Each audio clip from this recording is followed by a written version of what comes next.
Hello friends, இன்றைக்கி நம்ம சிம்பிளாக டக்குன்னு நம்ம வீட்டில் இருக்கிற பொருளை வச்சு தக்காளி சாப்பாடு செய்ய போகிறோம். இங்கே வருங்க, தக்காளி, வெங்காயம், புதினா மல்லி, பச்சை மிளகாய், தாளிக்கிறதுக்கு சோம்பு, இலை, இந்த பூ, அவ்வளோதாங்க இருக்குது. இதை வச்சுக்கலாம். கொஞ்சம் இஞ்சி பூண்டு எடுத்துக்கலாம். அரிசி, இப்போ வந்து நம்ம தக்காளியில் இதில் பாதி, கொஞ்சம் புதினா, ஒரு 2 பச்சை மிளகாய் இப்போ அரைச்சிட்டு வந்துடலாம். இப்போ குறைன்னு அரைச்சாச்சு. நம்ம இப்போ தாளிக்கலாம் வாங்க. தேவையான அளவு எண்ணெய் ஊற்றிக்கலாம். ஊற்றியாச்சு. இப்போ நம்ம சோம்பு எல்லாம் போட்டு தாளிச்சிடலாம். இப்போ சோம்பு இலையெல்லாம் பொரிஞ்சிருச்சு. இப்போ 2 பச்சை மிளகாய் போட்டுக்கலாம். இப்போ பச்சை மிளகாய் நல்லா பொரிஞ்சிருச்சு. இப்போ நம்ம வெங்காயம் சேர்த்து வதக்கிடலாம். இப்போ புதினா மல்லி இலையை சேர்த்துக்கலாம். இப்போ வெங்காயம் புதினா மல்லி வதங்கிடுச்சு. இப்போ இஞ்சி பூண்டு சேர்த்துக்கலாம்.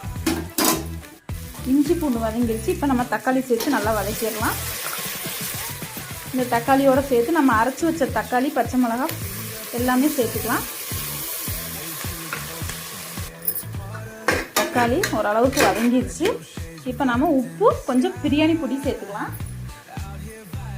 நமக்கு தேவையான அளவு, ஏற்கனவே பச்சை மிளகாய் போட்டிருக்கேன். நமக்கு தேவையான அளவு காரம் எப்படியோ பார்த்துட்டு நீங்கள், உங்களுக்கு தெரியும், அது அளவு வச்சு நீங்கள் சேர்த்துக்கலாம். உப்பு தேவையான அளவு, பிரியாணி பொடி தேவையான அளவு. இப்போ நல்லா வதக்கிடலாம்.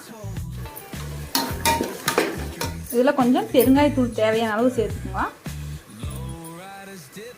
மிளகாத்தூள் வேணும்னா சேர்த்துக்குங்க, இல்லைன்னா தேவையில்லை. நம்ம காட்ட வேணுங்கிறவங்க கொஞ்சமாக சேர்த்துக்கலாம், இல்லைன்னா தேவையில்லை. நான் சேர்க்கலை, இதே போதும், அதனால நான் சேர்க்கலை.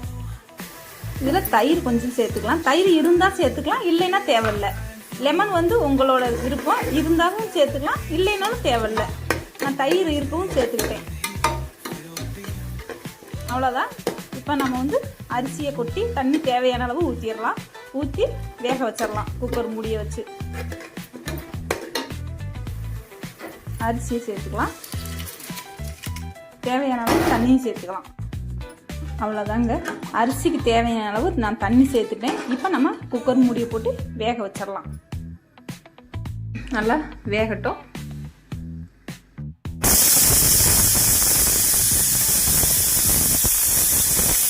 அவ்வளோதாங்க, சாப்பாடு ரெடி ஆயிடுச்சு. நம்ம இப்போ எடுத்துடலாம். பாருங்க,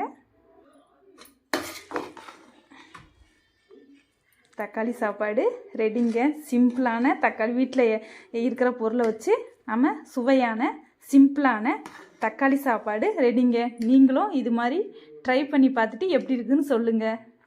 இப்போ நம்ம சாப்பிட்லாம். பாருங்க.